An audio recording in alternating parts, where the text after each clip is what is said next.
저는 생각이 조금 달라요. 이해가 안 됐었던 게 많이 올라왔잖아.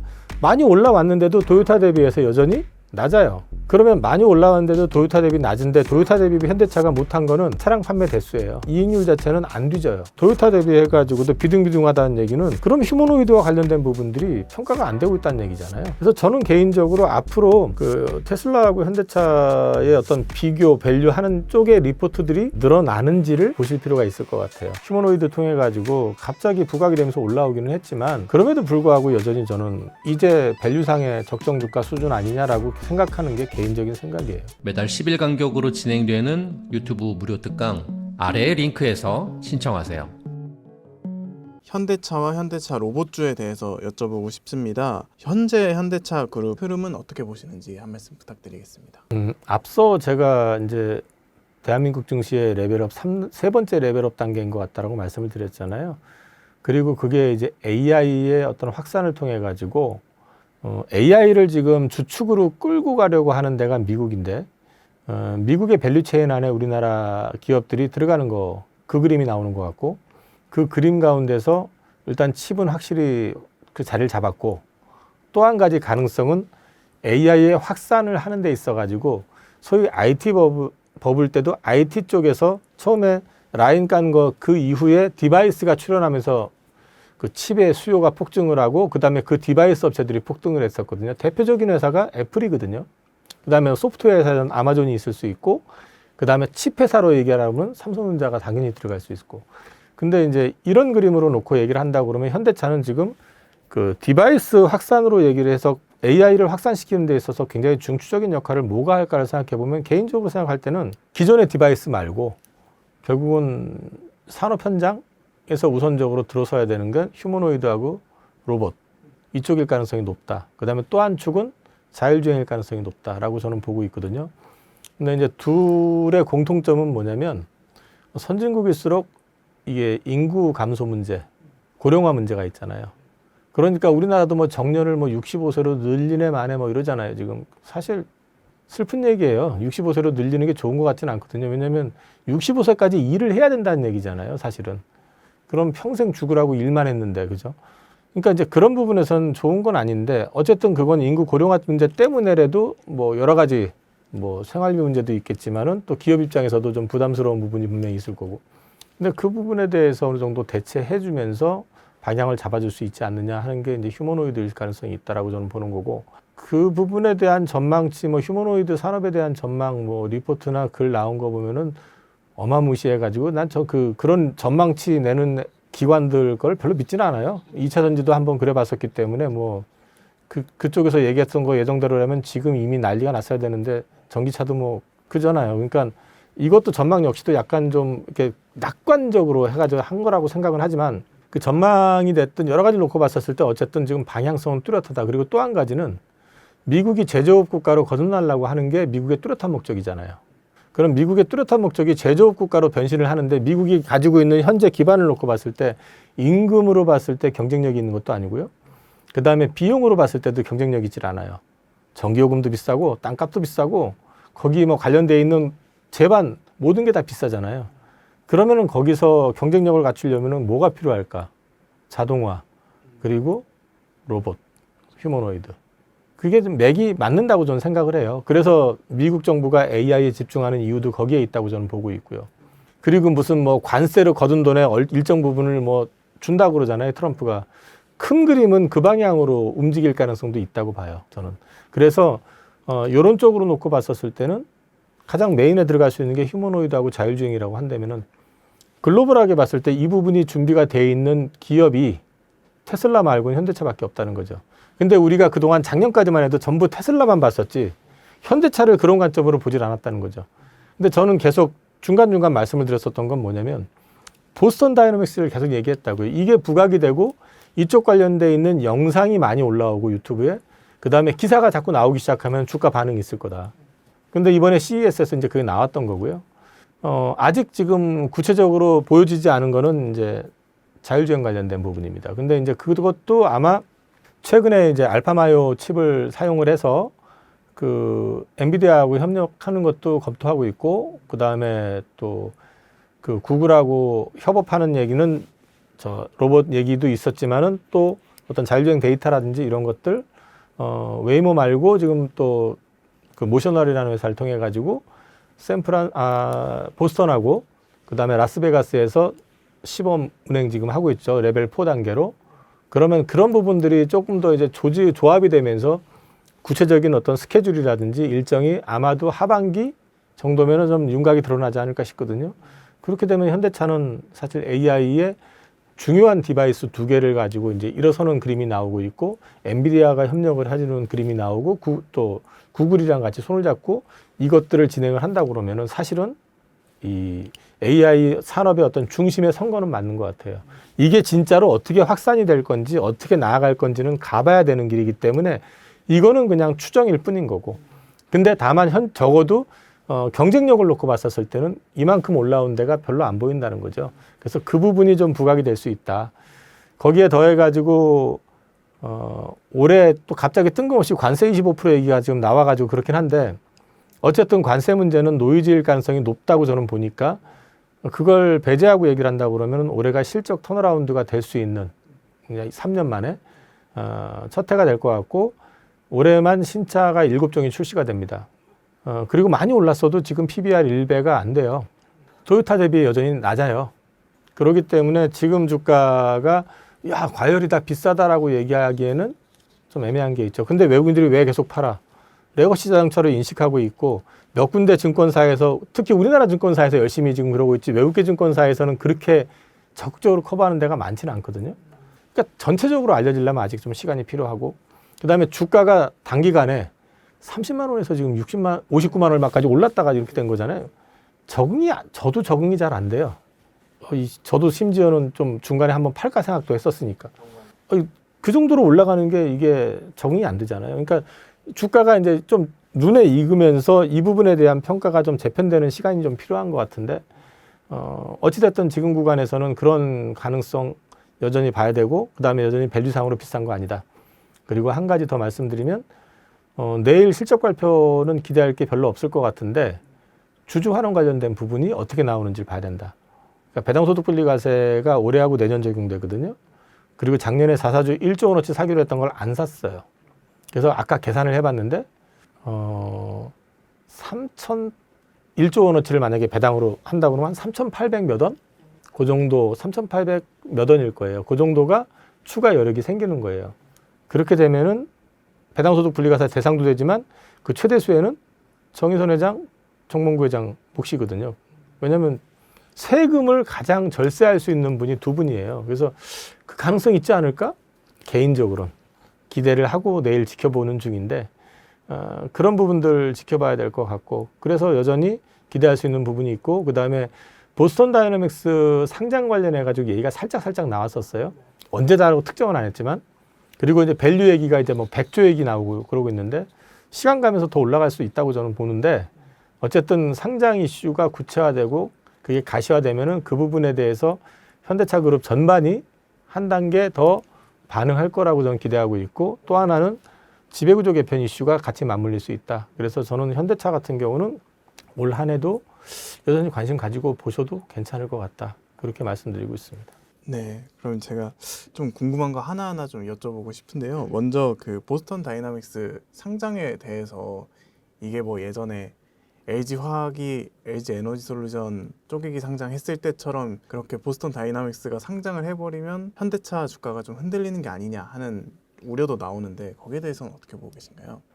저는 생각이 조금 달라요. 그리고 이제 가치 평가하는 기준에 있어서 제가 말씀드리는 게 맞다라는 얘기는 아닌데, 우선 보스턴 다이내믹스는 지금 매출이 없는 회사입니다. 그리고 미래 산업에 대한 기대감이 전혀 반응이 안 됐던 회사예요. 근데 LG화학이 주가 100만 원 갔을 때는 그 LG 엔솔에 대한 기대감이 역대급이었었고, 당시만 해도 글로벌 1등, 2등 다투던 시기였었어요. 그래서 그때 낙관론이 팽배했을 때 막 전 세계 배터리 시장을 뭐 엔솔이 얼마만큼 가져가냐 뭐 이런 얘기도 나왔었고 막 그랬었던 데였잖아요. 근데 뜬금없이 갑자기 이 회사를 갖다가 그것도 물적 분할을 해가지고 100% 자회사로 편입시켜버리고 그걸 떼는 거잖아요. 이건 이쪽 주주들 입장에서는 원래 내 건데 뺏긴 거거든요. 그러니까 LG화학 주가가 박살이 났던 거죠. 근데 보스턴 다이내믹스는 원래 현대차 게 아니에요. 첫 번째는. 그리고 지금 매출 없어요. 보여지는 거는 가능성에 대한 얘기만 있는 거고. 그리고 또 한 가지는 이게 투자를 받거나 아니면 평가를 받아가지고 단위가 올라가게 되면 그 부분에 대한 기대감이 붙을 거란 말이에요. 그리고 또 한 가지, 이거는 미국 회사입니다. 그리고 미국에 상장할 거예요. 한국의 LG엔솔하고 LG화학이 상장이 돼가지고 같이 움직이는 거는 중복 상장 이슈가 돼요. 근데 이거는 미국 회사고, 미국 회사를 현대차가 최대주주로서 가지고 있는 거지만 앞으로 미국에 상장을 할 거고, 그 상장을 통해 가지고 현대차랑 협업을 해가지고 현대차의 역할이 여기서 물건 사주는 거에 그치지는 않을 거라고요.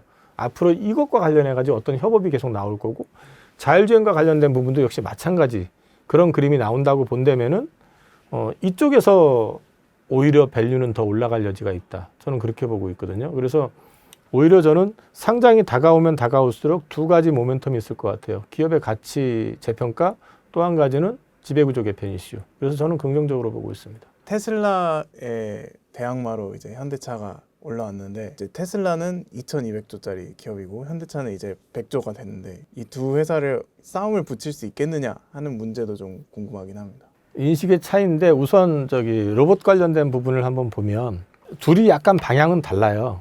하나는 가정용이에요.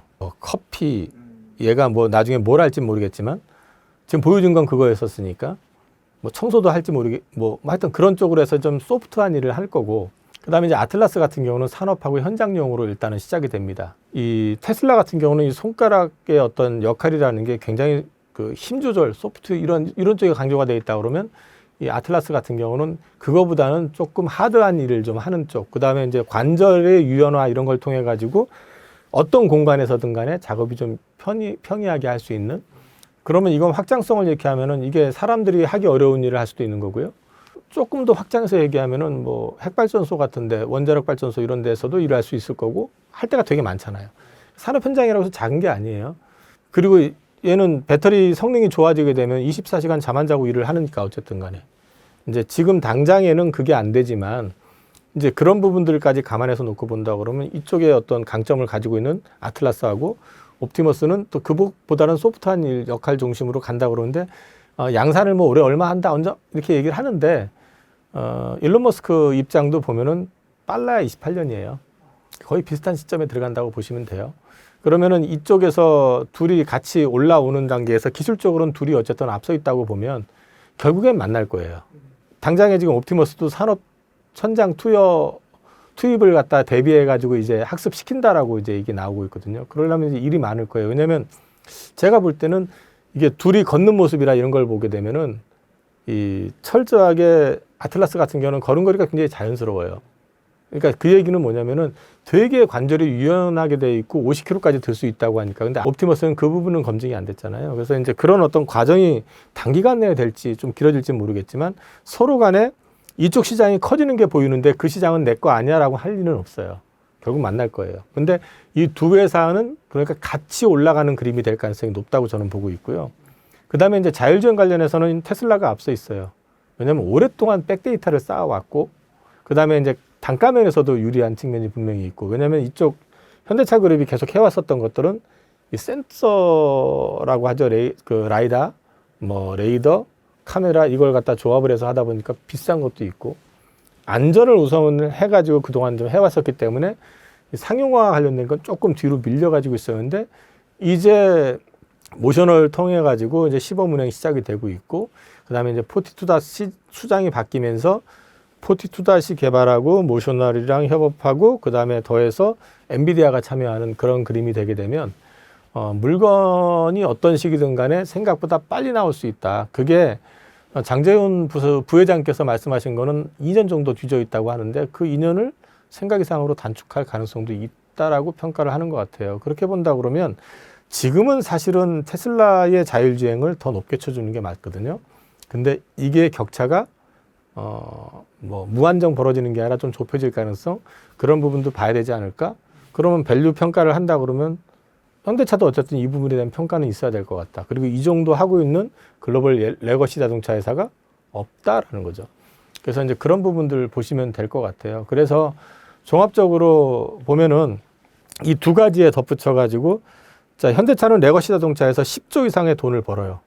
관세 맞기 전에는 한 15조 이상 돈을 벌었던 회사고, 근데 이쪽 테슬라는 그만큼 돈은 못 벌어요.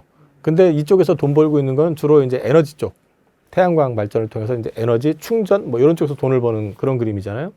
그런데 시가총액을 지금 보시면은 104조 대 2165조면은 뭐 20배 차이잖아요, 지금. 20배 차이 나고 있고요. PER로 봐도 뭐 20배 이상, PBR로 봐도 뭐 16배, 지금 조금 빠졌기 때문에 저게 아닐 건데 어찌됐든 간에 한 17배 내외 차이가 난다고 하면 이 부분이 테슬라가 과대평가가 됐거나 현대차가 그것과 관련돼서 전혀 반응을 못하고 있는 아직까지 그렇게밖에는 해석이 안 된다는 거죠. 많이 올라왔잖아. 많이 올라왔는데도 도요타 대비해서 여전히 낮아요. 그러면 많이 올라왔는데도 도요타 대비 낮은데 도요타 대비 현대차가 못한 거는 차량 판매 대수예요. 영업이익률이나 영업이익은 차량을 많이 파니까 도요타가 더 우위일 수는 있긴 하지만 이익률 자체는 안 뒤져요. 그리고 영업이익 규모로만 놓고 얘기하면 글로벌 2위 회사예요. 그 다음에 자동차 포트폴리오를 봐도 소위 말해서 하이브리드는 토요타가 글로벌 넘버 1인 건 맞아요. 근데 글로벌 넘버 2가 현대고 레거시 자동차 제네시스 통해 가지고 많이 올라왔죠. SUV 통해서 많이 올라왔고 그 다음에 전기차는 오히려 현대가 앞서 있으니까. 그렇게 얘기를 한다고 그러면은 도요타 대비해 가지고도 비등비등하다는 얘기는 그럼 휴머노이드와 관련된 부분들이 평가가 안 되고 있다는 얘기잖아요. 그래서 저는 개인적으로 앞으로 보셔야 되는 게 그 테슬라하고 현대차의 어떤 비교, 밸류하는 쪽의 리포트들이 늘어나는지를 보실 필요가 있을 것 같아요. 그게 많아지기 시작하면 현대차는 재평가가 될 것이고 그게 없이 그냥 계속 쭉 간다면 여전히 그냥 레거시 자동차로 평가받는 수준에서 주가가 유지가 될 가능성이 있고 그렇게 보고 있기 때문에 저는 앞으로 이제 시장을 이 종목 쪽을 보신다 그러면 그쪽에 좀 관심을 가지고 보셔야 되지 않을까 싶습니다. 그렇게 보고 나니까 주가가 지금 너무 싸 보이기도 하네요. 저는 현대차 주식을 20년 4월부터 현대차 우선주 투자하기 시작해가지고 고객들 포트에는 다 있거든요. 우선주가 됐든 본주가 됐든. 그래서 다 있기 때문에 굉장히 길게 투자해왔고 초기에 투자하신 분 지금도 가지고 계신데 그분은 이번에 결산 배당 받으면은 5년째 받는 거죠. 20년 4월부터 샀으니까. 네. 지금까지 지켜봐왔었기 때문에 저는 여전히 개인적으로는 현대차가 이번 AI 사이클에서는 어느 정도 평가를 받을 수 있는 위치에 있다라고 생각을 하고 있어요. 이건 개인적인 생각이기 때문에 지금 주가 많은데 지금이라도 사야 돼? 라고 물어보시면 각자 성향에 따라 다를 수 있다고 봐요. 왜냐면 제 그 손님 같은 경우는 수익률이 지금 말씀드리면 깜짝 놀랄 수익률이에요. 200%가 아니에요. 그렇기 때문에 그거는 본인들 판단에 따라서 하시는 건데 저는 아직까지는 조금 더 기회가 있지 않을까 싶은 생각 가지고 있습니다. 주가 관련해서 현대차의 그 고질적인 어떤 노조 문제를 해결해서 또 주가가 오를 수 있다 뭐 이런 얘기도 있더라고요. 거기에 대해서는 좀 어떻게? 그러니까 노조가 지금 일자리 문제 때문에 지금 정색을 하고 하는 거는 알겠는데 어차피 지금 그 인구 감소하는 거 맞고요. 휴머노이드 갖다 붙인다고 사람 다 없애버리고 그 돌아가는 거 아니에요.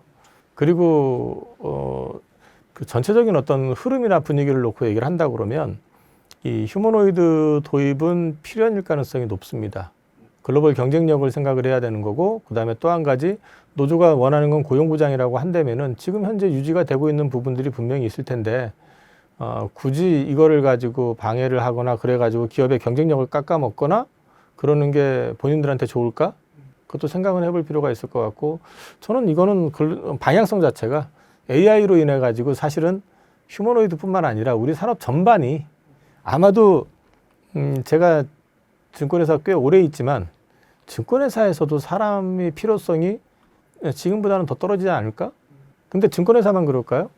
은행도 그럴 거고 그다음에 각 기업마다 지금 최근에 보면 빅테크에서는 AI 쪽 안 뽑으면 되잖아요. AI 도입하면서부터 사람 안 뽑으면 되잖아요. 그러니까 그런 것들은 어쩔 수 없이 가야 되는 길인 것 같아요. 그래서 그러면 사람은 어떻게 되느냐? 또 다른 길이 나온다는 거죠. IT 때도 마찬가지였었고. 그 방향으로 이제 사람들은 또 학습이 되고 준비가 되지 않을까 생각을 하고 있고. 그래서 이제 그런 부분들에 있어서는 잘 판단하실 거라고 생각을 하고 그다음에 또 그게 재평가의 하나의 기회가 될 수도 있을 거라고 저는 보고 있습니다. 마지막으로 현대차 그 말씀 못 하셨던 부분 중에 이건 좀 주목하셔야 된다 하는 부분이 있으실까요? 일단 순환 출자 구조를 갖다가 해제해야 되는 문제가 있습니다. 이게 해소를 해야 되는데 지금 공정위에서 기간 유예를 주고 있는 거지 이거 지금 유일하게 지금 이 순환 출자 구조를 갖다 해소를 못 시킨 그룹이기 때문에 이걸 풀어야 되는데 이걸 풀기 위해서는 결국에는 어떤 식이든 간에 이제 개편이 좀 있을 거예요. 그 개편의 방식이 여러 가지가 있겠지만 그 과정 속에서 기업의 가치가 부각이 되는 회사들도 또 생기고 그러면서 기회가 생길 수도 있다. 그런 맥락에서 보셔야 될 것 같아요. 그래서 뭐 예전에는 뭐 모비스는 대주주가 이 모비스를 지배하면서 현대차 그룹을 지배하기 때문에 주가를 올리면 안 된다. 주가 엄청 올라왔잖아요. 그건 옛날 논리고 지금은 그런 거 가지고 설명이 되는 게 아니라 어차피 보스턴 다이너믹스의 가치를 통해 가지고 지배구조 개선을 하는 데는 사용이 될 것 같고요. 그 과정 속에서 가지고 있던 지분을 갖다가 정리하면서 이제 이익이 발생이 되거나 뭐 이런 회사들이 생길 거예요. 그러면 이제 그런 회사들이 앞으로 어떤 방향으로 갈 것인지 그 다음에 또 어떤 역할을 할 것인지에 따라서 주가의 어떤 모멘텀이 또 생길 수도 있습니다. 그래서 그런 것들 한번 찾아서 관심 가져보시는 것도 괜찮을 것 같아요. 참고적으로 지금 보면은 정의선 회장, 정몽구 회장 지금 지분 계열사 지분 현황이 언급이 되어 있는데 글로비스 지분이 많죠. 그 다음에 보시면 모비스 지분도 생각보다 많아요. 그리고 현대자동차 지분 아까 말씀을 드렸지만 두 분 합을 해보게 되면 어바웃으로 약 8% 정도 됩니다. 그 결국 가지고는 이 전체를 갖다가 아우르려면은 이걸 가지고는 할 수 있는 방법이 없기 때문에 결국에는 보스턴 다이너믹스 그 정의선 회장 지분을 통해 가지고 변화가 좀 있지 않을까 그런 생각을 지금 하고 있고요. 그래서 보스턴 다이너믹스 지분을 보니까 HMG 글로벌이라고 그래가지고 이제 미국 법인인데요. 원래는 이게 각각 현대차가 몇 프로 이렇게 모비스가 몇 프로 이렇게 돼 있었는데 HMB 글로벌로 통합을 시켜버리면서 거기에 지분을 기아까지 집어넣어가지고 기아도 거기에 편성이 돼 있는 상태가 돼 있고 중요한 거는 정의선 회장이 21.9% 지분을 가지고 있습니다. 아마도 HMG 글로벌 지분은 매각 안 할 거라고 저는 보고 있거든요. 그래서 이제 그렇게 보고 있고 그다음에 현대글로비스가 가지고 있는 것도 아마 매각하지 않을 거라고 저는 보는데 어찌 됐든 간에 그런 그림을 좀 그려놓고 있는데 요 키워드는 결국 정의선 회장이 가지고 있는 지분을 통해 가지고 전체를 아우를 거다라고 저는 보고 있습니다. 그래서 결과적으로는 이제 그 25년에서 27년까지 이제 자사주를 4조 원 사겠다라고 지난번 CEO 인베스터 데이에서 언급을 했었던 측면이 있는데 작년에 안 샀고 그리고 올해부터 내년까지 분리과세 배당소득 분리과세를 시행을 한다면은 이거는 명분도 서고 본인들한테 그러니까 오너들한테도 이익이 되는 오너라고 하면 안 되겠네요. 최대 주주들한테 이익이 되는 그런 행동이기 때문에 저는 배당을 좀 증액하지 않을까 하는 기대감을 조심스럽게 가지고 있고요. 주주 환원에 대해서 또 적극적이어야 되는 이유는 오늘 새벽에 GM이 아마 그 실적 발표하면서 자사주 매입 소각 얘기 나오고 막 그러면서 주가 급등했었는데요. 주주 환원율로 따지게 되면 지금 현대차가 우리나라 그룹사 중에서는 제일 앞서 있는데 글로벌 자동차 메이커 GM, 포드, 토요타, 혼다 이런 쪽하고 비기면 제일 뒤에 있습니다. 여전히 부족합니다. 그래서 어쨌든 그런 명분도 좀 있기 때문에 자연스럽게 주주 환원율 높이고 배당 늘리는 쪽에 관심을 좀 가져주지 않을까 그렇게 말씀을 드려서 현대차 그룹은 종합적으로 보면은 그 첫 번째는 보스턴 다이너믹스를 통해 가지고 그 휴머노이드의 가치가 부각이 될 거고 하반기 이후에 아마 자율주행 관련된 부분이 부각이 될 것 같고 거기에 더해 가지고 주주 환원율과 관련된 부분들 뭐 내일 발표가 날 테니까 한번 지켜보실 필요 있고 그리고 지배구조 개편 이슈 그게 같이 맞물려 있다 그렇게 좀 기대를 하고 있습니다. 그리고 이 도표는 그냥 제가 그냥 생각 정리한 거예요. 삼성전자가 메모리 신화 나왔었던 그 흐름에 대해서 정리를 하다 보니까 현대차가 이제 AI 디바이스로서 양대 축이 될 수 있는 자율주행하고 휴머노이드를 어쨌든 갖추고 있고 출발선 상에 어쨌든 서 있는 기업 중에서 앞서 있는 쪽에 속하다 보니까 이게 확장이 됐을 때 미래 가치는 굉장히 좋아지지 않을까 하는 기대를 하고 있는 거고 이거는 앞서도 말씀드렸지만 확장되는 속도에 따라도 달라질 수 있기 때문에 뒤에 거는 그냥 소설이니까 그냥 참고만 하시면 될 것 같습니다. 예전에 처음 인터뷰 나눴을 때는 이 자율주행이라든지 로봇에 대한 모멘텀이 없이도 주가가 좋을 거라고 네 말씀을 주셨었는데 이 모멘텀까지 붙으니까 확실히 더 매력도가 크게 느껴지는 것 같습니다. 그러니까 저는 이해가 안 됐었던 게 왜 작년까지만 했을 때 토요타 대비해서 밸류에이션이 절반이냐는 거죠. 한국 기업이라서 그런가? 그것도 그런 식으로 따지면은 다른 데도 다 그래야 되잖아요. 그러니까 설명하기가 어려웠었다. 현대차는 원래 그래라고 평가를 했었던 건데 원래 그래라는 건 없어요. 시장의 인식이 잘못된 거죠. 현대차가 걸어왔었던 길이라든지 지금 보여주는 퍼포먼스를 보게 되면 사실 저걸 제외해도 지금 주가는 저는 정상적인 흐름이라고 봅니다. 개인적으로는. 작년까지는 GM 포드보다도 오히려 밸류에이션이 낮았으니까. 근데 지금 그게 낮을 이유가 없거든요, 사실은.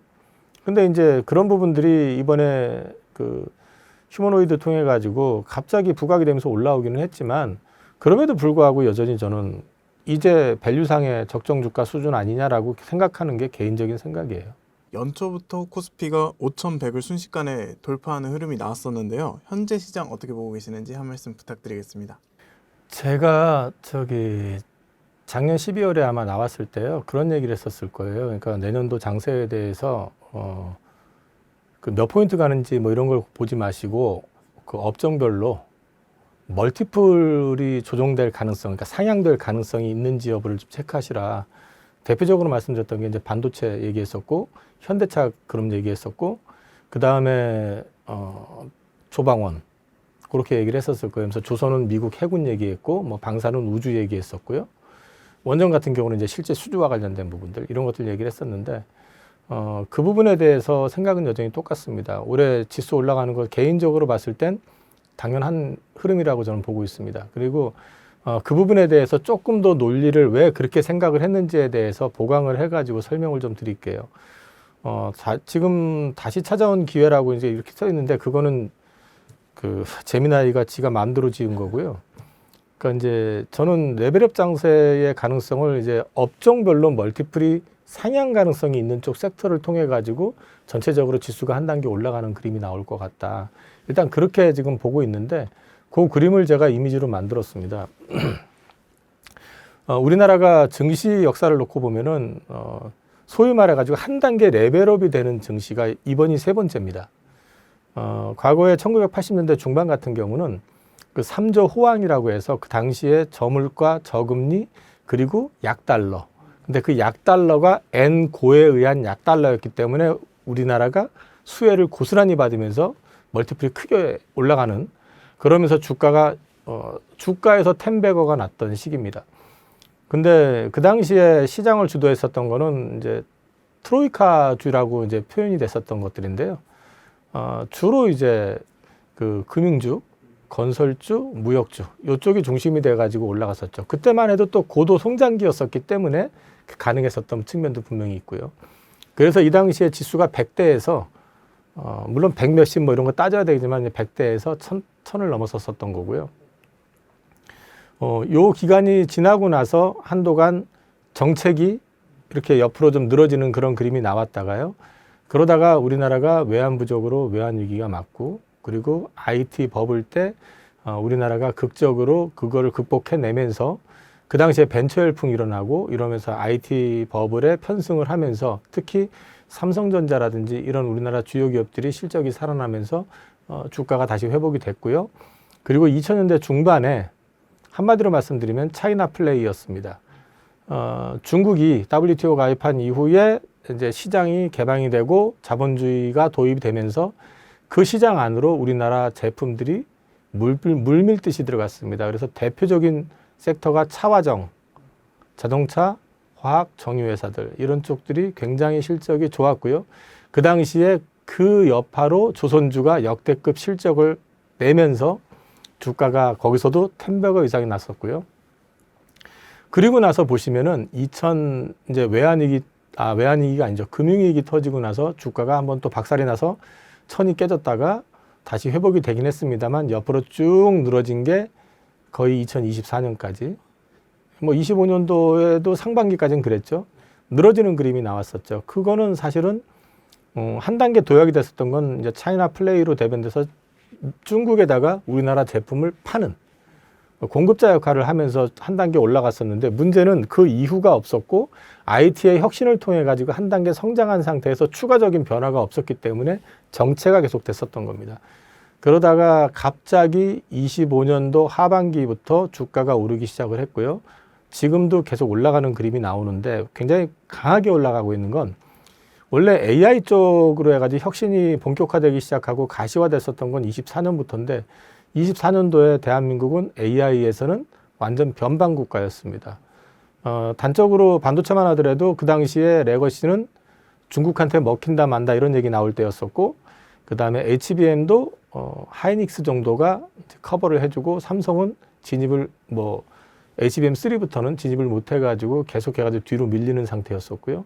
파운드리에서는 한 3분의 1 정도 수준이었었다 그러면 과거 시장 점유율이 거의 10분의 1 가까이 그러니까 점유율을 계속 잃어버리는 그런 상황이었었기 때문에 삼성의 위기가 계속 부각되던 시기였는데 작년 하반기부터 갑작스런 메모리 쇼티지, 레거시 쪽에 쇼티지가 나오기 시작했던 건 AI가 더 발전을 하다 보니까 이게 추론 영역에서 그러니까 연산 영역에서 추론으로 넘어가면서 이 HBM만 필요한 게 아니라 이제 레거시 D램, 낸드 쪽이 이제 필요하게 되면서 이쪽이 쇼티지가 갑자기 발생이 된 거죠. 그러면서 반도체 가격이 급상승을 하는데 사실은 주가보다 반도체 칩 가격이 더 많이 올랐죠.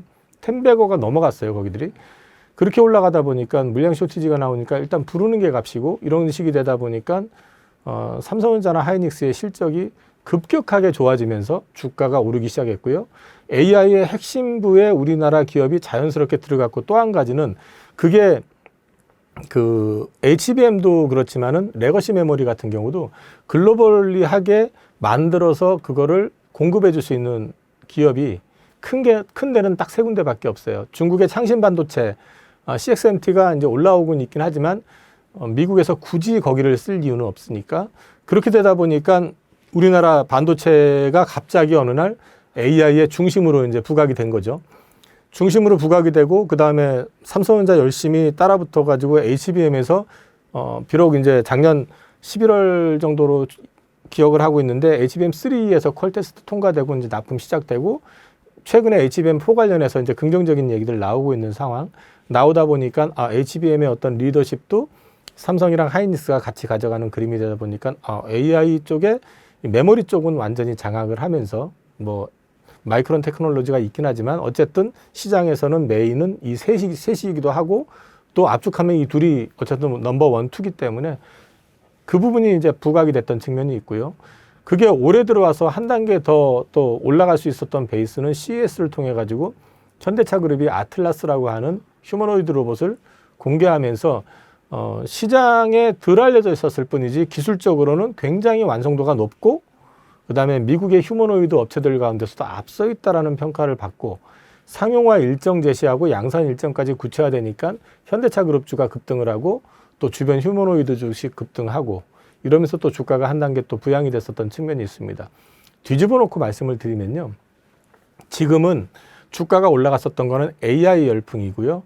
이 AI는 지금 미국과 중국의 디커플링 과정에서 주도권 싸움이 붙어 있는데 우리나라는 미국 쪽의 핵심 밸류 체인으로 편입이 되는 과정에 있다라고 말씀을 드릴 수 있을 것 같아요. 그래서 이 그림이 저는 여기서 끝나는 것보다는 더 갈 수 있다라고 봅니다. 그래서 이번에 지수 상단이 얼마냐 잘 모르겠어요. 근데 아직 보면 AI 쪽에서 가장 유용한 디바이스가 뭘까 생각을 해보면 자, IT 버블에서도 IT 쪽에서 통신망 깔고 막 이랬었지만은 그 다음번에 그쪽에서 소용되는 디바이스가 개발이 되면서 반도체가 급등을 했던 거잖아요. 그리고 디바이스 쪽에 핵심이 됐었던 삼성하고 애플이 또 수혜를 굉장히 많이 받았었고 비슷한 맥락이 되지 않을까 싶어요. 그래서 AI 쪽에서 가장 중심이 될 수 있는 게 뭘까? 폰일까? 폰은 기존에 있잖아요. 그리고 거기서 혁신이 나온다고 해도 어차피 이거는 좀 한계가 분명하고요. 그러면 실생활에서 이게 혁신이 일어나려고 한다면은 결국 산업 현장에서부터 AI가 도입이 되면서 그 사람을 대체하는 휴머노이드라든지 로봇이라든지 또는 자율주행이라든지 자율주행 같은 경우는 사실 우리가 잘 못 느끼고 있지만 인구 고령화가 갈수록 심각해진다 그러면 이 고령자들이 계속해가지고 운전을 할 수는 없잖아요. 그럼 자율주행이 일반화돼 버리게 되면은 그것도 시장이 굉장히 커지게 되는 것도 있죠. 그러니까 이런 부분들이 같이 맞물려 가지고 돌아가다 보니까 이쪽에서 확실한 디바이스를 가지고 있는 데가 어디냐. 보여진 데는 테슬라. 그다음에 이번에 보여진 게 현대차라는 거죠. 근데 현대차는 아직은 그쪽보다는 레거시 자동차, 내연 자동차를 만드는 회사의 인식이 강하다 보니까 많이 올랐기 때문에 거기에 따른 매물을 좀 많이 받고 있는 과정. 그렇게 말씀을 드릴 수 있을 것 같아요. 그런데 저는 이 단계로 놓고 봤었을 때 AI는 이제 디바이스가 확산되는 단계가 아니라 소개가 되고 있는 단계거든요. 옵티머스도 지금 생산해서 막 확대하고 있는 게 아니라 이게 어떤 역할을 할 거야라고 지금 소개가 하고 있는 단계잖아요. 그러니까 양산 단계는 아마 지금보다 1, 2년 뒤일 거란 말이에요. 전체적으로. 그렇게 본다 그러면 이제 선상에 서 있는 상태이기 때문에 AI가 여기서 끝일까? 저는 끝 같지는 않습니다. 그래서 이 부분이 조금 더 확산되면은 우리나라 기업체들의 이 밸류체인들이 미국의 밸류체인으로 이제 편입이 돼가면서 조금 더 올라갈 수 있는 그림들이 나올 수 있지 않을까.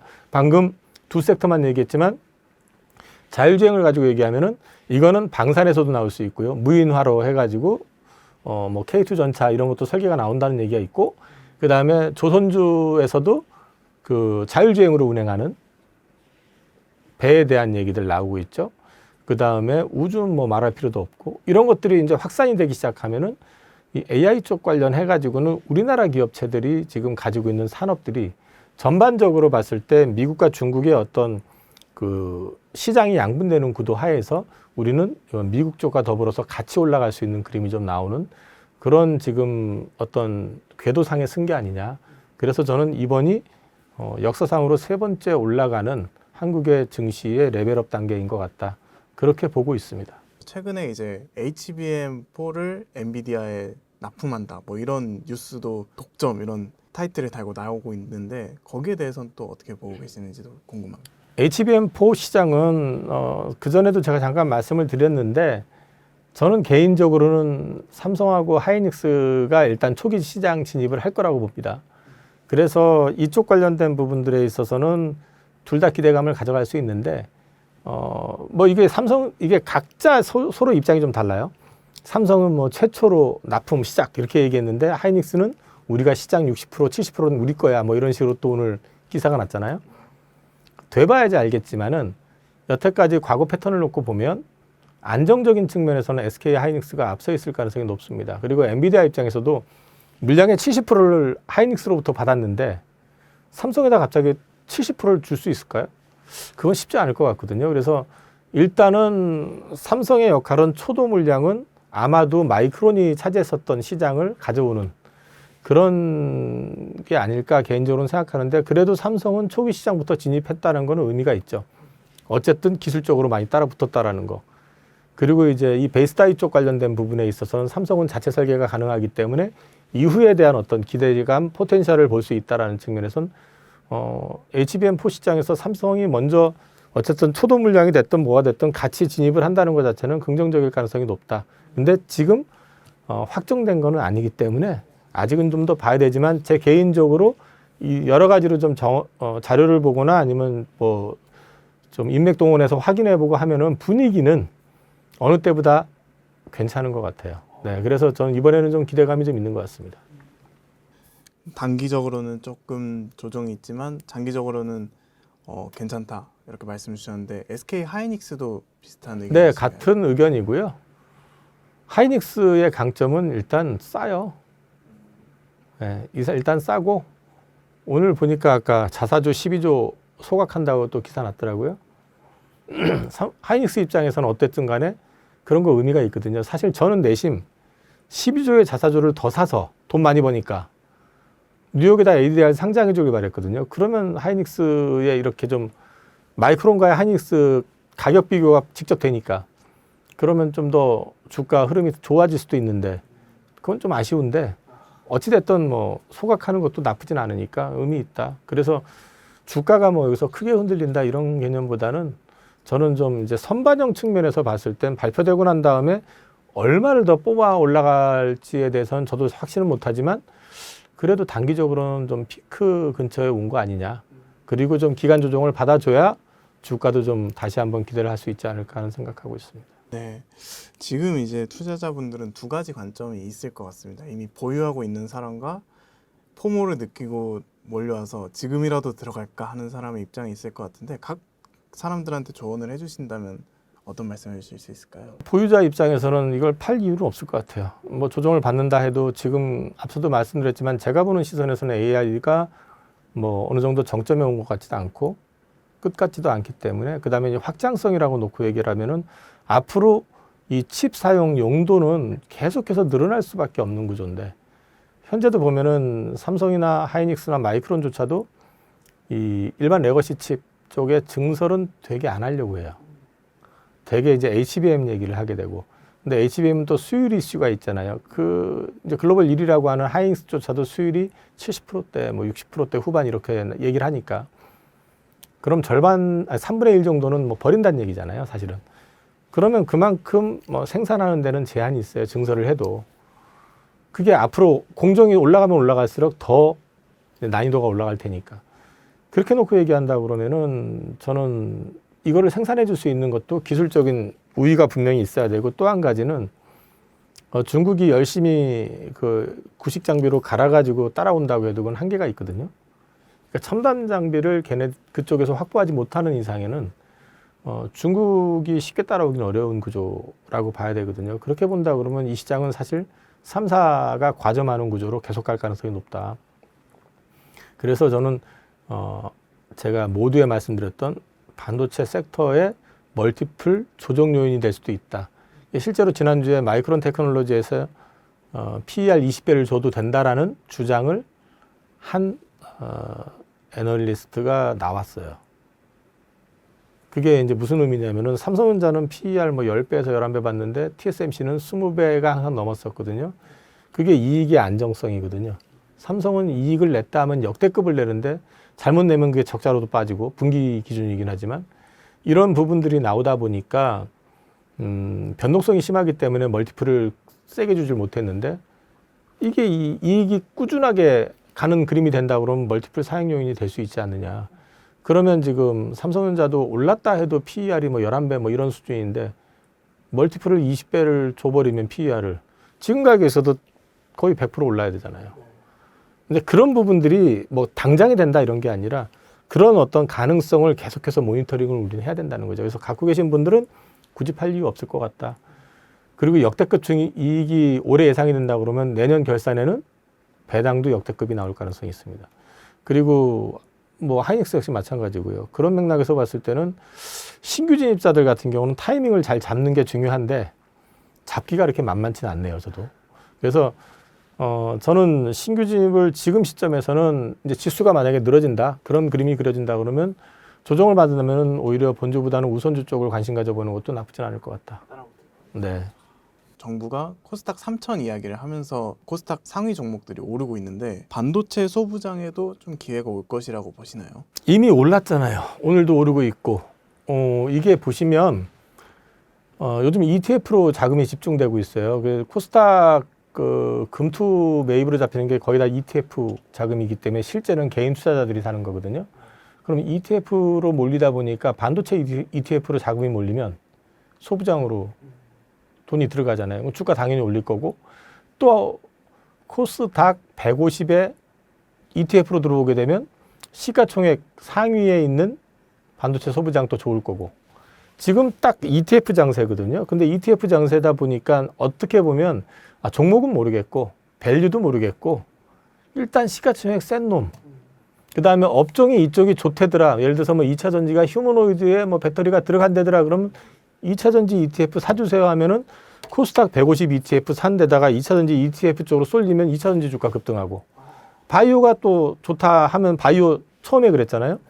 ETF 쪽으로 자금 몰리니까 코스닥 150 땡기고 바이오 ETF 땡기니까 시총 상위에 있는 바이오 주식들 급등하고 그 에코프로 같은 거는 또 공매도 많으니까 여기서 또 숏스퀴즈 터져가지고 또 오르고 이런 그림이 지금 연출되는 거거든요. 그래서 지금은 흡사 뭐라고 표현을 해야 될지 모르겠는데 약간 테마 장세, 테마주 움직일 때 보면 막 우르르 막 하는 거 있잖아요. 그걸 ETF로 만드는 느낌. 그런 느낌이에요. 그래서 지금 뭐 오늘도 보면은 반도체 소부장 주식들 상당히 많이 올랐을 거예요. 그런 그림들 연출된다고 그러면 뭐 지금도 여전히 유효한데 실적 베이스로 접근을 해서 좀 봐야 된다고 한다면 저는 미국 주식이 아니라 미국 투자와 관련돼 있는 회사들, 테일러 팹이라든지 뭐 하이닉스 미국 공장, 또 TSMC 미국 공장 이쪽하고 협력이 되는 소부장 쪽을 그래도 밸류에이션이 상대적으로는 밸류에이션으로 본다면 저평가돼 있다.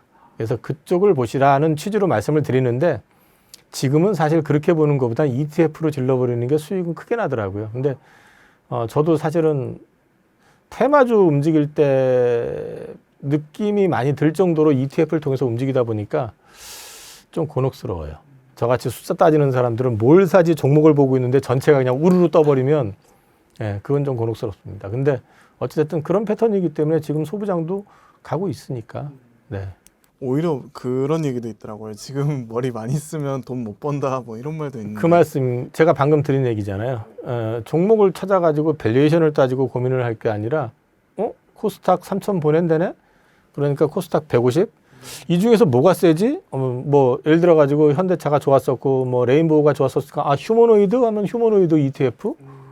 오늘 같은 경우 또 2차전지 2차전지 코스닥 150 상위주 거기에다가 2차전지가 휴머노이드에 붙는 데더라 땡기니까 상단에 있었던 에코프로 BM이나 또 뭐 에코프로나 이런 데는 또 공매도 물량이 있으니까 그쪽 쇼커버 들어오니까 쫙 뿜어버리고 이런 식이 되는 거지. 이게 밸류가 얼마더라 또는 무슨 뭐 차트가 어떻대더라 이거 따져가지고는 사실은 요즘 힘들죠. 사실은 저 같은 사람은 요즘 쉽지 않아요. 근데 저는 이제 포트폴리오를 가지고 있기 때문에 사실 이런 거 뭐 한두 번 뭐 받겠어요, 제가? 그렇기 때문에 저는 뭐 사실 이렇게 심적으로 막 압박을 받거나 그러진 않는데, 고객님들 가운데서는 일부가 제가 이제 코스닥을 실적 발표 끝날 때부터 봐야 된다고 해놓고 못 들어가는 거지, 이제. 이게 뭐지 하면서 못 들어가잖아요. 그러니까 이제 조금 약간 폼을 느끼시는 것 같더라고요. 근데 그분들한테 말씀드리는 거는 시장이 올라갈 때 다 먹으려고 하는 것보다는 그건 욕심이잖아요. 그러니까 나한테 맞는 장세가 있어요. 나한테 맞는 장세가 아닌데 내가 거기에다 욕심을 냈다간 그게 어떤 상황이냐면 잘 모르고 들어가게 되거든요, 그때는. 잘 모르고 들어가는데 고점에 잡히면 죽어요. 그래서 그런 거보다는 저는 지금은 어쨌든 내가 아는 선에서만 대응하려고. 그래서 코스닥 주식 같은 경우도 제가 아는 선에서만 대응하려고 지금 노력하고 있어요.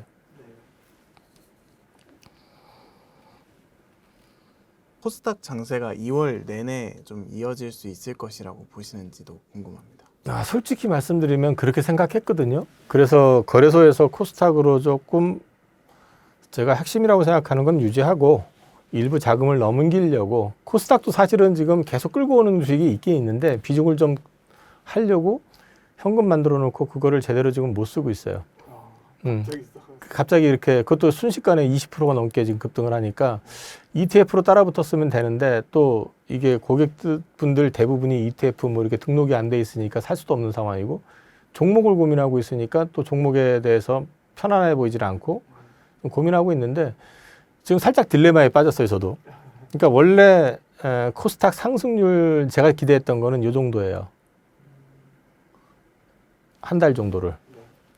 근데 그 한 달 정도 이 정도라고 생각했는데 그게 불과 일주일도 안 됐는데 지금 올라왔잖아요. 지금 살짝 지금 고민이에요. 그래서 어떻게 하는 게 좋을지. 그 안에서 제가 장투하는 종목들을 차라리 조금 싸게 더 살까? 아니면은 뭐 방향을 바꿔서 거래소 쪽에서 뭐 우선주 쪽에다 좀 비중을 실어볼까? 뭐 지금 생각 중이에요. 아니면 좀 이렇게 움직이다 보니까 거래소 쪽에서 실적 발표 나고 나서 올해 실적 되게 좋아지는데 소외되는 것들이 많아요. 대형주에서도. 차라리 그런 걸 볼까? 요즘은 좀 생각이 많습니다. 근데 저는 지수 조정은 지금 당장보다는 조금 시간 뒤일 거라고 생각은 하는데 한 번 올 것 같아서 그것까지 감안해서 대응을 하려고 하기 때문에 지금 어떻게 할지는 저도 아직은 확정은 못 졌는데 아주 공격적으로 덤비지는 않을 것 같아요. 노방원이 지난해 말부터 눌려 있다가 1월 초부터 다시 좋은 흐름 이어가고 있는데요. 특히 조선주가 좋은 모습 보이고 있는데 조선주 전망은 어떻게 보고 계신가요? 조선주 같은 경우는 이제 시장에서 기대하고 있는 거는요. 시장의 확장성. 그건 결국은 미해군입니다. 그러니까 미해군 시장이 열릴 수밖에 없다라는 얘기를 작년부터 해드렸었고요. 관련해 가지고 지금 그 미국의 해군 현황 자체가 군함을 지금 건조하는 능력 자체가 미국 그 현지에서 한계가 있는 상황이다 보니까 건조 능력 떨어지고 그다음에 수리 맡겨놨더니 뭐 세워라 내워라 하고 있고 하다 보니까 지금 중국이 군함 척수로는 이미 25년에 100척 이상 앞서 있고 이대로 가면은 2030년 되면 140척으로 차이가 벌어집니다. 근데 문제는 이게 척수가 문제가 아니고요. 그 미국 해군의 군함들은 노후화가 또 정도가 심하기 때문에 갈수록 기동성도 떨어질 수밖에 없게 되고 맨날 좀 써볼라 하면은 고장 나가지고 수리해야 되는 그런 상황이 나올 수가 있어요. 그렇게 되면 이 미 해군의 전력을 유지하기가 쉽지 않다라는 거죠. 그건 전력 보강은 필수입니다, 지금은. 그래서 미국이 군함과 관련된 부분들을 마냥 지체 못한다. 법 개정도 아직 안 했거든요. 근데 아마 올해 연간으로 그 군함 구입 예산이 아마 이번에 책정이 된 것 같기는 해요. 또 근데 이번에 예산안 통과 안 시킨다면 그런 얘기가 있긴 하지만 그리고 또 트럼프 행정부에서 뭐 이민국 관련돼서 노이즈 생기고 해가지고 막 이래저래 또 상반기 내내 싸우게 되면 이게 또 하반기로 밀려버리고 뭐 이러게 되면 또 중간 선거 앞두고 흐지부지 될 수도 있어서 부담스럽긴 한데 어쨌든 정상적인 흐름에서 봤을 때 미국은 어쨌든 국익을 최우선시하는 국가인 건 맞거든요. 그건 공화당이 집권했거나 민주당이 집권했거나 보면은 정책의 방향성이 크게 바뀌진 않아요. 국익과 관련된 부분은.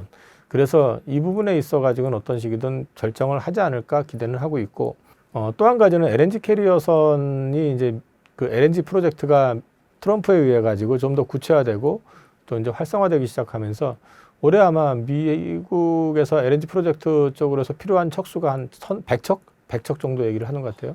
100척이면 우리나라가 다 커버도 못해요, 사실은요. 근데 그거를 중국에 줄 리는 없을 거고 그렇게 놓고 얘기한다 그러면은 이제 실적은 이미 그 소위 말해서 약세일 때 성과가 낮을 때 수주했던 것들은 얼추 다 반영이 끝났고 증익은 계속될 거란 말이에요. 그러면 이익은 살아나는 데서 수주까지 올해 살아나는 그림인데 미 해군까지 붙어버린다 그러면 지금보다는 한 단계 정도는 더 오르지 않을까? 개인적으로는 그렇게 기대를 하고 있기 때문에 여전히 긍정적으로 보고 있고 그래서 제가 미 해군이 붙으면 멀티플이 한 단계 더 상향될 가능성이 있다라고 기대하고 있는 겁니다. 조선주 주가가 이미 뭐 7분응선을 넘었다 이렇게 하는 이야기도 있는데 이사님 생각은 좀 어떠실까요? 그렇게 생각할 수도 있습니다. 저도 사실은 언제까지 갈까? 만약에 미 해군이 없다면 지금 주가에서 어느 정도 올라갈까 한다면 저는 좀 한계가 있을 것 같거든요. 그래서 저는 미 해군이 되게 중요하다고 저는 보고 있는 게 그걸 통해서 추가 모멘텀, 그 시장이 열리면요. 그 시장은 중국은 죽었다 깨도 못 들어오잖아요. 중국에다가 군함 발주하겠어요? 그럴 일은 전혀 없으니까. 그렇게 얘기한다 그러면은 그 시장이 또 작으냐? 엄청 큰 시장이거든요, 사실은. 당장에 신규 건조도 중요하지만 교체 수요도 필요하고요. 그다음에 한번 수주를 해가지고 우리가 만들어내면 MRO까지 다 붙어요. 그렇기 때문에 이 시장 자체는 우리 조선소들 같은 경우는 밸류에이션을 한 단계 더 평가받을 수 있는 중요한 기회인 건 맞거든요. 다만 지금 진척 속도가 예상보다 빠르지 않아서 조금 답답한 단계 그렇게 말씀을 드리고 있죠. 이제 실적 발표 끝났잖아요. 그러면 그 다음에 뭐 최근에 보시면 그 뭐 수주 뭐 나왔다, 1조짜리 나왔다, 주가가 급등하던가요? 별로 안 움직여요, 이제는. 그걸 원하는 게 아니거든요. 실적 좋은 건 알고 있거든요. 그래서 저는 한 단계 더 붙으려고 하면 미 해군과 관련된 부분들이 구체화되는 모습이 보일 때, 그럴 때부터 좀 움직임이 좀 강하지 않을까 싶어요. 그래서 바닥 구간 잡는 타이밍 보셔가지고 조금씩 모아놓으시는 것도 나쁘진 않을 것 같아요. 이제 다음으로 원전주에 대해서 여쭤보도록 하겠습니다. 현재 원전주 흐름 어떻게 보시는지 한 말씀 부탁드리겠습니다. 원전주 맨날 한다 말만 많았었지만은 지금 발주가 구체적으로 미국에서 나온 건 없잖아요. 근데 이제 최근에 현대건설 주가가 굉장히 강했습니다. 그거는 현대건설과 관련되어 있는 페르미 원전이라든지 홀텍 관련된 부분이 자금 지원도 받고 구체화되는 모습이 보여지니까 이제 주가가 반응을 한 거거든요. 저는 이 AI 때문에라도 전력난은 해소가 안 될 거고 AI가 아니더라도 미국은 전력이 부족합니다. 근데 거기에 더해서 AI까지 붙어 있다고 하면은 이 AI를 돌리기 위해서는 결국에는 또 다른 전력원이 필요한데 가장 유용한 게 뭘지를 찾아보면 주로 LNG나 원전이 될 가능성이 높죠. 태양광도 유용한데 이제 트럼프 입장에서는 특히 풍력은 싫어하고 그러니까 이쪽을 많이 밀어주는 그런 분위기고 그런 그림이 좀 나오다 보니까 최근에 그 미국 에너지부 쪽에서 이제 좀 이슈들이 좀 나왔었거든요. 그 앞에 쭉 언급되어 있는 것들은 지나간 것들이니까 최근 걸로 얘기를 하게 되면은 여기 보시면은 지금 11월 달에 이 원전 재가동된 거 이게 3마일 아일랜드에 있었던 폐기됐던 원전이거든요. 그러니까 원전 이게 전력난이 생기니까 원전을 가동을 시킨 거예요. 이게 사고가 나고 나서 중단을 시켜놨었던데 그게 지금 70몇 년도에 사고 났었던 거니까 78년인가 79년에 났던 거니까 예, 가동을 시켜야 돼요. 진짜니 시간 많이 걸릴 것 같고 당장이 필요하니까. 그러면 이 부분에 있어 가지고 지금 10억 달러 대출 승인을 해줬단 말이에요. 자, 여기 보시면은 지금 현대건설 올라갔던 것 보시면은 여기 홀텍 SMR 관련된 거, 그다음에 테네시 쪽 SMR 관련된 거, 이거는 뉴스케일 파워 얘기인데 이쪽 관련된 것들이 8억 달러 지원금을 갖다가 이제 중고로 나오잖아요. 12월 달에. 그러니까 요때부터 시작해서 현대건설 움직이고 두산에너빌리티 움직였던 거거든요. 그런 맥락이에요. 그런 맥락으로 지금 이 에너지부가 로드맵을 그대로 지금 이행을 해나가고 있다라는 거죠. 근데 궁극적인 목표가 지금 보면 원자력 발전 용량을 100기가에서 400기가로 2050년까지 늘리는 거예요. 그러면 원자력 발전소가 300기를 만들겠다고 그랬거든요. 근데 그 시장이 열리는데 밸류체인을 지금 갖추고 있는 국가가 없어요, 별로.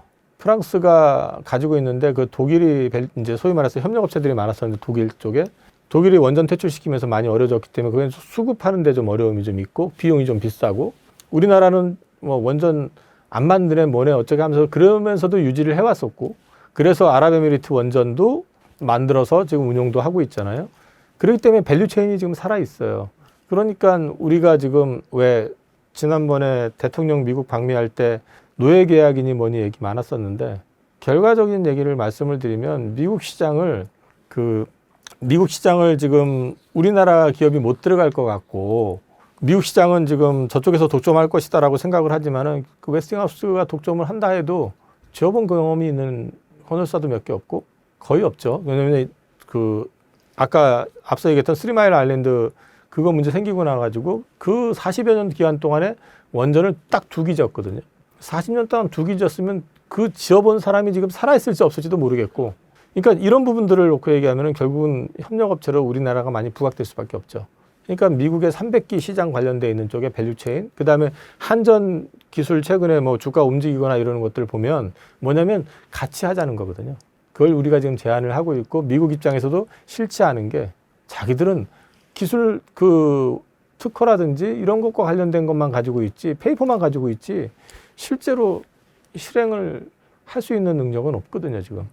그런 것들이 같이 맞물려 있으니까 우리나라 원전 밸류체인들에 대한 기대감들이 여전히 살아있는 거죠. 그래서 저는 원전 관련해 가지고는 여전히 괜찮은 그림 기대할 수 있을 것 같아요. 네. 올해 좀 의미 있는 수주가 나올 수 있다고 보시나요? 원래 작년 말 빠르면 올 초부터 나올 거라고 했었거든요. 그래서 그게 가시화됐었던 게 아까 말씀드린 것처럼 대출 지원해주고 그 다음에 또 지원금 지급하고 뭐 이런 것들이 나왔는데 사실은 지금 그걸 떠나가지고 작년에도 기사가 나긴 했었는데 그 주기기 같은 거 이제 만들고 있다라는 얘기가 잠깐 나왔는데 다시 이거 지워지고 막 그랬었는데 사실은 그랬을 가능성이 있다고 봐요. 아까 SMR 관련해가지고 뉴스킬 파워 같은 경우만 해도 그 테네시강 쪽에 협력해가지고 뭐 지금 프로젝트 잡는 거에 78메가와트짜리를 72기인가? 그걸 온수에 다 만들어요.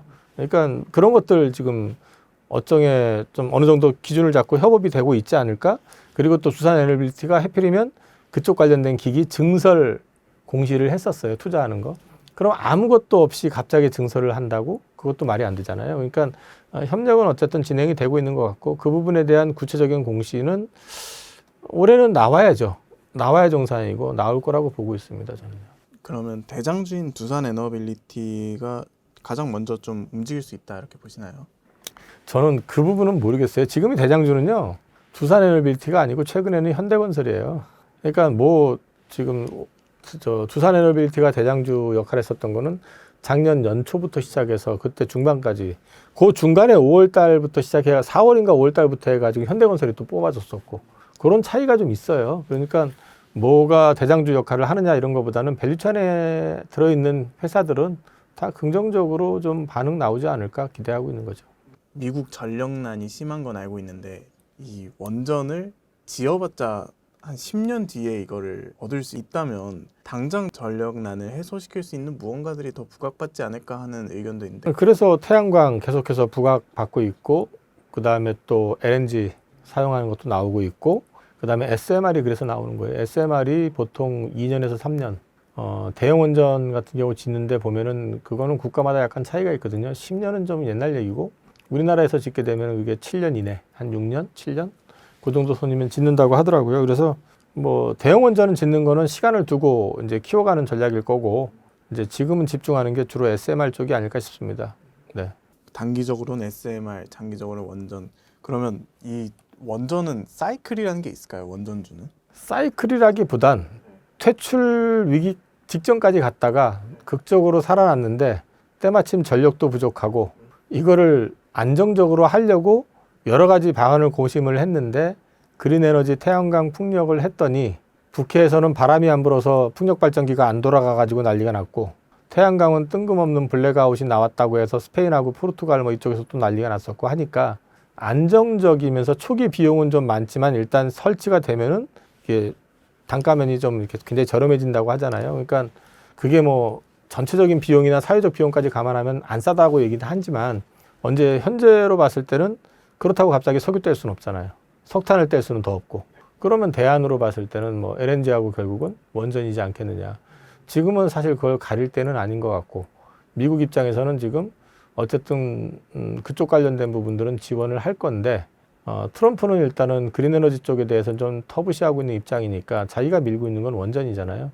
그래서 이제 트럼프가 중간 선거에서 만약에 지면 조금 출렁하지 않을까 하는 이제 우려가 있기는 있어요. 근데 그거는 미국만의 문제도 아니고 전 세계가 지금 그림에 제가 보여드리는 그림이 이제 유럽 관련된 부분인데 원전이 전혀 없는 청정 지역인 스웨덴에서조차도 10개 정도, 10기 정도를 갖다가 SMR을 짓겠다라고 발표가 나왔고요.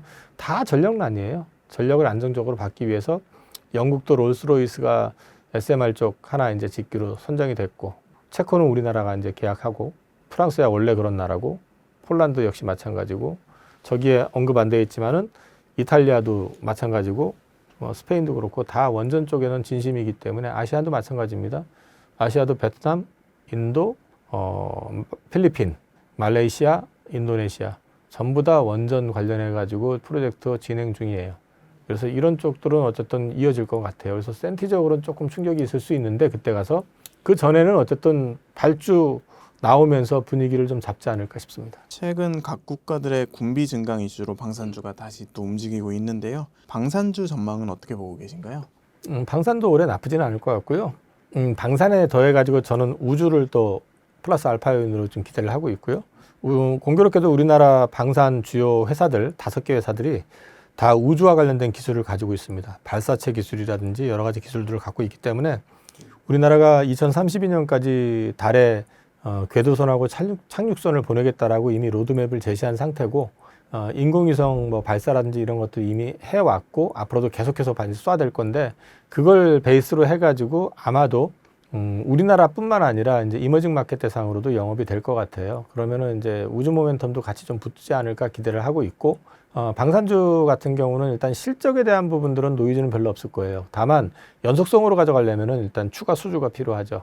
그래서 현대로템 같은 경우는 지금 폴란드 계약 지난번에 2차 계약했지만은 그거 빼고도 아직도 한 640대 정도가 당초 예상에는 남아 있거든요. 근데 지금 러시아하고 우크라이나 전쟁 상황이라든지 그다음에 러시아 동향을 봤을 때는 거기 당연히 더 해야 되지 않을까? 아마 현지 생산이 되겠지만은 합작 공장 통해서 뭐 루마니아 이슈 있었고 이라크 있었고 또 페루 쪽 이쪽도 K2 전차 도입 또 현지 생산 얘기 나오고 있고 하나요로는 뭐 K9 자주포 이슈만 가지고도 여러 가지 나오고 있고 특히 미국 쪽으로도 진출 가능성이 지금 열려 있는 상황이니까 LIG 넥슨 마찬가지로 천군 관련된 부분들 뭐 저 중동 쪽 많이 관심 갖고 있고 미국에서는 비궁 관련된 부분들 관심 가지고 있고 항공우주는 여러 개가 있는데 가장 주목할 거는 미 해군 훈련기 요거 아마 올 연말 내년 초 정도일 것 같은데 그때 로키드 마틴하고 이제 그 소위 말해서 조인트 해가지고 참여를 하는데 그 공군 훈련기를 보잉이 가져갔기 때문에 뭐 기대감을 좀 가지고 있는 것 같아요. 됐을 경우는 여기서도 플러스 알파가 나올 수 있을 것 같고 해서 전체적으로는 올해 여전히 수주 관련된 부분들은 기대할 만하지 않을까 싶고요. 그래서 방산주 같은 경우는 지금 트럼프가 이제 미국 중심으로 바뀌고 우리나라도 이제 대한민국 우리가 지켜줄게가 아니라 니네가 지켜가 되는 거잖아요. 근데 니네가 지켜가 아니고 지금 분위기로 보면은 니네가 대신 앞에서 중국을 막아야 돼. 너하고 일본하고 약간 그런 거잖아요. 지금 분위기가. 그 얘기는 자체 어떤 방산에 대한 수요가 우리나라만 그런 게 아니라 전 세계가 그러니까 커질 수밖에 없고요. 마음에 안 든다고 옆 나라 때리겠다는 위협 막 쉽게 하잖아요. 멕시코도 심지어 무슨 뭐 때문이었죠? 범죄 조직인가 뭐 때린다고 위협하기도 했었고 지금 분위기는 또 뭐 쿠바 건드리네 이런 얘기 나오고 있고 좀 이란 그러니까 이렇게 되면은 결국은 그쪽에다 우리는 못 팔겠지만 자국의 어떤 방산 수요는 꾸준히 늘어날 수밖에 없지 않을까? 어차피 미국이 지켜주지 않는다 하게 되면은 서로 자기가 선한 척하지만은 서로가 서로를 못 믿는 그런 구도가 굉장히 많잖아요. 사실 중동에서도 그렇거든요. 중동에서도 우리는 사우디하고도 가깝고 아랍에미리트하고 가깝지만 둘 사이는 또 별로 안 친해요. 그러니까 이런 구도가 굉장히 많거든요. 그렇기 때문에 그 수요에 대한 부분들은 꾸준할 가능성이 있다. 다만 이제 유럽이 자체 방산을 키워가면서 영내에서 만든 거 위주로 가겠다라고 하는데 당장은 쉽지 않고 그렇기 때문에 그 자기네들이 자급하기 전에 우리가 최대한 합작 공장이 들어가든 뭐 하든 간에 이제 물건을 많이 파는 거 그리고 이제 중동이라든지 남미라든지 동남아 쪽으로 우리 거 시장이 안정적으로 좀 확장되는 거 이런 것들을 조금 지켜볼 필요는 있을 것 같다. 근데 전체적인 글로벌 환경 자체가 대탕트는 이미 끝났고 다시 신냉전의 어떤 시대로 도래하는 느낌이 좀 들고 있기 때문에 방산 수요는 꾸준할 것 같다. 그 안에서 우리가 어떤 포지셔닝을 가지고 경쟁력을 유지하느냐 이게 되게 중요할 것 같습니다. 밸류적으로는 지금 부담스러운 수준인지도 좀 궁금합니다. 밸류상으로는 아주 싼 편은 아니에요. 아주 싼 편은 아니기 때문에 여기서 추가 모멘텀이 나오려면 큰 수주가 있어야 되고 또 앞서 말씀드렸던 것처럼 우주 쪽으로 어떤 형식의 그림이 좀 그려지면은 거기서 한 단계 더 기대할 수 있는 부분이 있다. 그렇게 말씀을 드리고 있습니다. 네, 이제 시간이 어느 정도 지나서 마지막 질문을 드려야 될 것 같은데요. 마지막으로 이사님의 현 시점 포트폴리오 전략에 대해서 한 말씀 해주시면 감사할 것 같습니다. 저는 지금 반도체, 그 다음에 현대차그룹, 휴머노이드라고 이제 표현을 하고, 그리고 바이오, 그리고 조방원 이렇게 네 개로 크게 봤을 때는 종목 섹터를 가지고 있고요. 조방원을 한 섹터로 묶었어요. 작년에는 조선 방산 원전 전력기기 이렇게 따로따로 해서 상반기에 말씀을 드렸었는데 조방원을 한 섹터로 묶은 거는 포트를 쫙 늘어놓는 게 아니라 이쪽은 이제 그 안에서 섹터를 정해가지고 가져가고 이렇게 크게 봤을 때 네 섹터로 가져가고 있고 지난주 후반부터 현금을 조금 만들었는데 코스닥 쪽으로 비중을 좀 더 실으려고 근데 코스닥이 지금 ETF 중심으로 해가지고 저렇게 묻지마성 또 내지는 테마성으로 움직여버리니까 저 같은 경우는 이게 따라가는 거는 조금 못하고 있는 상태. 근데 이제 뭐 저게 무한정 저렇게 갈 것인지 또는 이제 만약에 코스닥이 조정이 온다든지 아니면은 좀 단기적으로 20% 이상 올랐기 때문에 또는 거래소가 조정이 온다고 했었을 때 시장 반응을 보고 만들어 놓은 현금은 어떻게 할 건지 경우에 따라서는 그냥 안 쓰고 현금 유지할 생각도 있고요. 저야 뭐 현금 유지하고 끌고 가는 것도 원래 좋아하는 스타일이라서 막 급하게 막 할 생각은 없고 그런 상태로 있습니다. 대신에 이제 시장은 1분기가 너무 이제 핫하게 움직이고 있기 때문에 한 번 정도는 조정이 나오긴 나올 것 같아요. 그래서 이제 그 부분에 대한 고민을 지금 조금 하고 있어요. 확실히 지금 조정에 대한 시그널들을 말씀하시는 분들이 많더라고요. 조정 좀 2월이나 3월쯤 좀 온다고 보시나요? 원래 제 개인적인 생각은 2월 달까지는 괜찮을 것 같다. 그리고 이제 3월 또는 이제 3월 말 뭐 이렇게 좀 그러지 않을까? 모든 실적도 끝나고 코스닥도 모멘텀 어느 정도 반영되고 근데 제가 한 달 정도 반영될 거라고 했던 게 지금 불과 며칠 만에 이렇게 돼버리니까 이게 좀 헷갈리는 거예요, 지금. 이게 그렇다고 계속 해가지고 그 수급의 힘으로 뻗어 올라갈 수 있을까? 그렇게 됐을 때는 사실은 이제 가치가 반영이 되는 것도 있지만은, 사실 버블이 많이 낄 가능성이 높거든요. 왜냐면 그 밸류라고 얘기할 필요도 없지만은 사실 실체에 대한 의문을 가질 수 있는 회사들조차도 섞여가지고 지금 움직이는 분위기다 보니까 그래서 조금 고민 아닌 고민은 되는데 뭐 그 부분은 네, 좀 시간이 가면서 저도 지금 판단을 뭐 명확하게 이렇게 하겠어라고 결정을 한 건 아니기 때문에 그리고 현금 비중이 그렇게 뭐 많지는 않아요. 현금을 좀 만들긴 했지만 그래서 굳이 정 안 되면 그냥 현금 가지고 그냥 기다릴 생각이고 현재로서는 올해 컨빅션 가지고 지켜보는 섹터는 반도체, 그 다음에 현대차 그룹, 적어도 지금 현재 방향성이 유지된다는 전제 하에서 현대차 그룹, 그리고 조방원 정도는 유지하고 바이오 같은 경우도 현재 가지고 있는 종목들은 유지할 생각인데 더 추가할지 여부는 조금 생각을 좀 해보고 그렇게 하고 있습니다.